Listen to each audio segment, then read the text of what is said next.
Assalamualaikum warahmatullahi wabarakatuh. Kembali di channel saya Hasna Gunawan. Seperti kita ketahui, kurang lebih 2 bulan negara tercinta kita ini terpapar oleh virus COVID-19. Dan selama itu pun segala aktivitas yang kita lakukan harus dibatasi, termasuk proses belajar mengajar di sekolah. Dan tidak menutup kemungkinan hal yang terjadi membuat anak-anak kita atau siswa-siswi kita merasakan kecemasan. Nah, maka dari itu sekarang kita sama-sama akan mendengarkan penjelasan dari konselor kita yang bernama Bapak Imade Soni Gunawan yang akan membahas bagaimana cara mereduksi kecemasan khususnya bagi para siswa-siswi kita.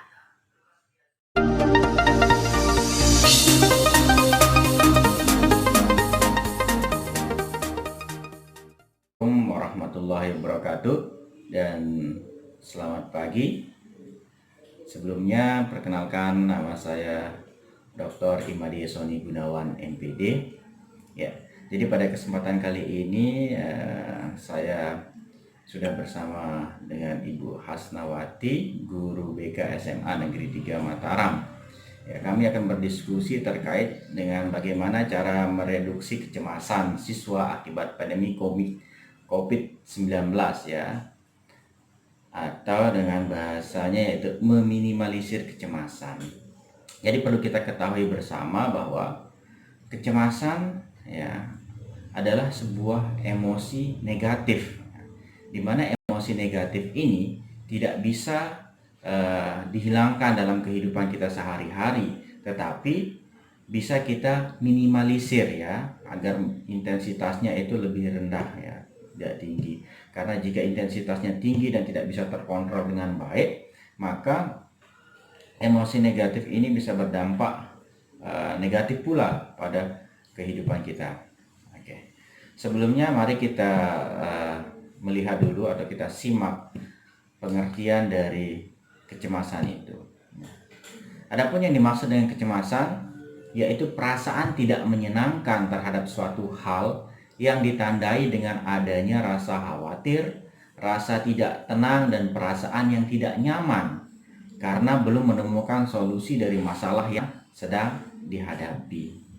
Dalam hal ini, kecemasan yang diakibatkan oleh pandemi COVID-19 merupakan salah satu pengganggu utama yang dapat menghambat perkembangan hubungan interpersonal yang sehat dalam kehidupan sehari-hari. Ya, tidak terkecuali juga bagi siswa ya, yang sekarang dampaknya tidak hanya dari masyarakat tetapi juga sudah masuk dalam konteks pendidikan formal.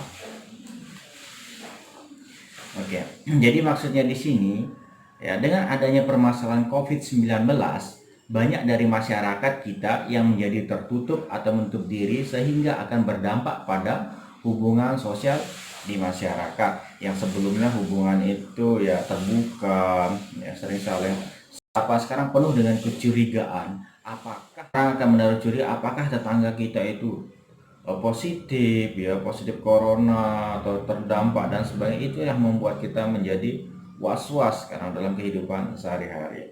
Nah, selain itu, permasalahan ini juga berdampak pada pendidikan formal di sekolah, di mana proses belajar mengajar yang biasanya tatap muka berubah menjadi daring atau belajar jarak jauh dengan memanfaatkan jaringan internet.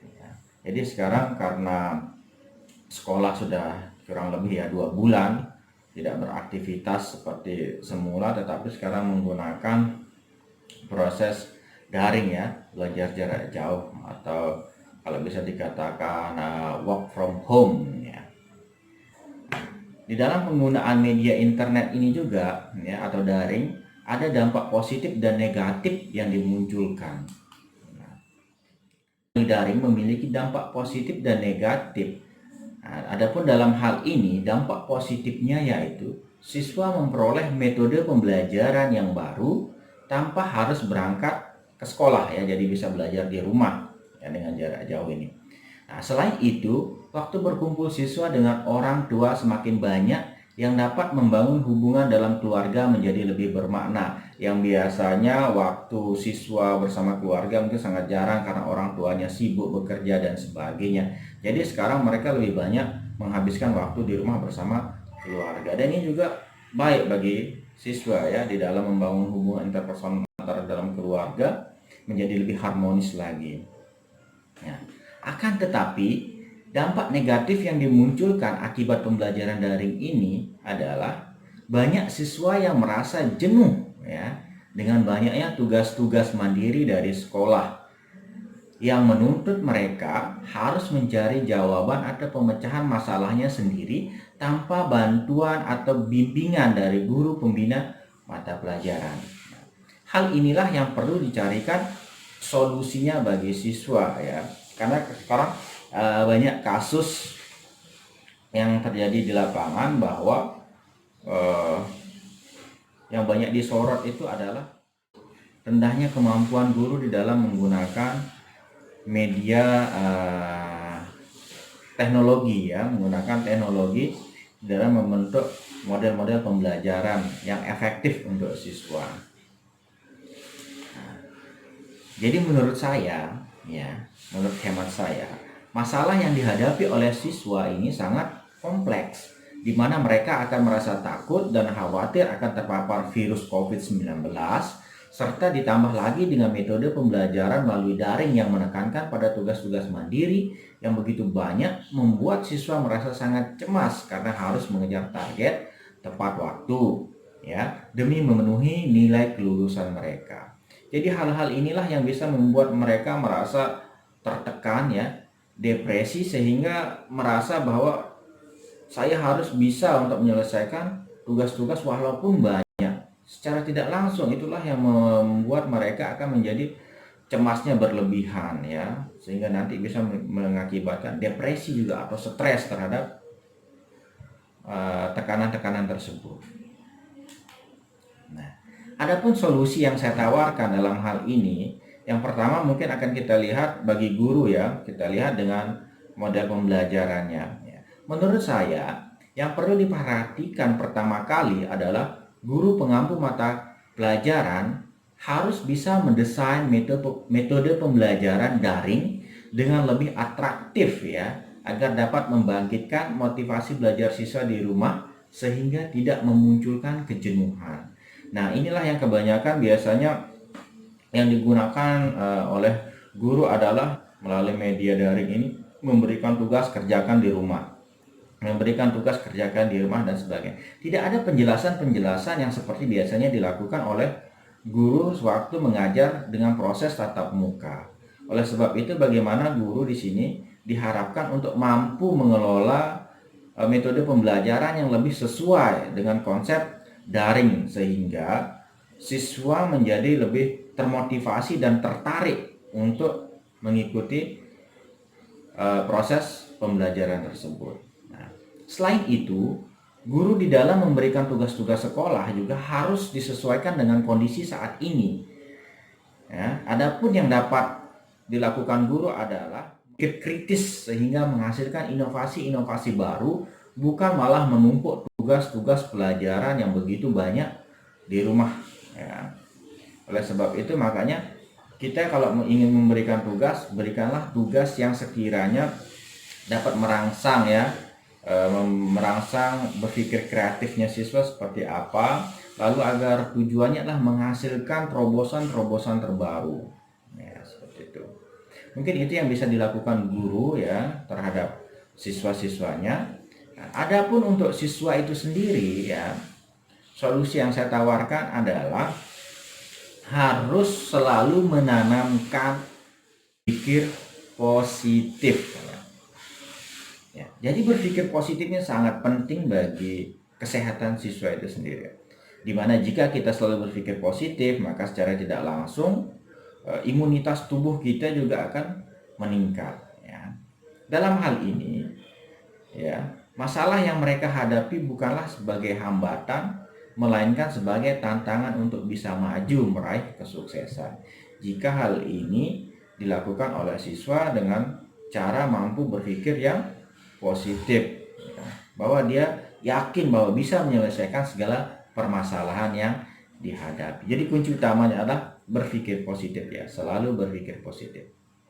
Lalu selain itu, Yang bisa juga dilakukan oleh siswa di rumah adalah melakukan aktivitas-aktivitas yang menyenangkan sehingga dapat meningkatkan imunitas atau daya tahan tubuh ya. Dalam hal ini mungkin kalau teman-teman dari ilmu psikologi mungkin pernah mempelajari terkait dengan pendekatan ya, flow ya.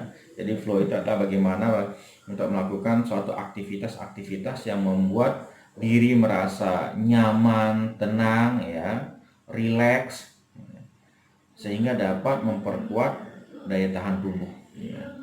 Adapun aktivitas positif yang dapat dilakukan oleh siswa di rumah selain mengerjakan tugas-tugas sekolah tentunya ya, yang diberikan oleh Bapak Ibu guru dalam hal ini seperti tadi mungkin harus dengan yang merangsang ya, kemampuan berpikir kritis siswa itu perlu ditekankan adalah seperti mungkin membaca komik ya, membaca buku, bermain maksudnya sini ya bermain catur, karena tidak boleh keluar rumah mungkin bisa bermain catur dengan ayah, dengan kakak atau dengan adik, karena bermain catur juga bisa merangsang berpikir kritis ya. Main game itu sebenarnya dampak positifnya juga ada ya, selain membuat perasaan menjadi rileks juga bisa meningkatkan kemampuan berpikir ya, yang lebih positif saja kita untuk lihat pada saat ini. Lalu berolahraga ringan ya, membantu orang tua membuat kue atau melakukan aktivitas lainnya yang dapat membuat para siswa menjadi lebih bersemangat dan bahagia, di mana kegiatan-kegiatan itu secara tidak langsung bisa meningkatkan imunitas tubuh agar kita tidak mudah terpapar oleh virus COVID-19. Oke. Untuk bincang-bincang kita hari ini dengan Bu Hasna, kita bisa cukupkan sekian, dan mungkin kita bisa akan beralih lagi ke pertemuan selanjutnya untuk mendiskusi hal ini lebih lanjutnya. Untuk itu saya ucapkan terima kasih banyak. Assalamualaikum warahmatullahi wabarakatuh. Nah, itu tadi penjelasan singkat dari Bapak Imade Soni Gunawan, dan dari penjelasan tersebut kita dapat simpulkan bahwa salah satu cara untuk mereduksi kecemasan adalah selalu berpikir positif dan melakukan kegiatan-kegiatan yang menyenangkan, karena dengan hal tersebut dapat meningkatkan imunitas tubuh kita sehingga dapat mencegah terpaparnya virus COVID-19. Oke, terima kasih sudah menonton video saya. Dan jangan lupa subscribe YouTube channel saya, like jika kalian suka, komen jika ada yang ingin ditanyakan, dan share ke teman-teman kalian.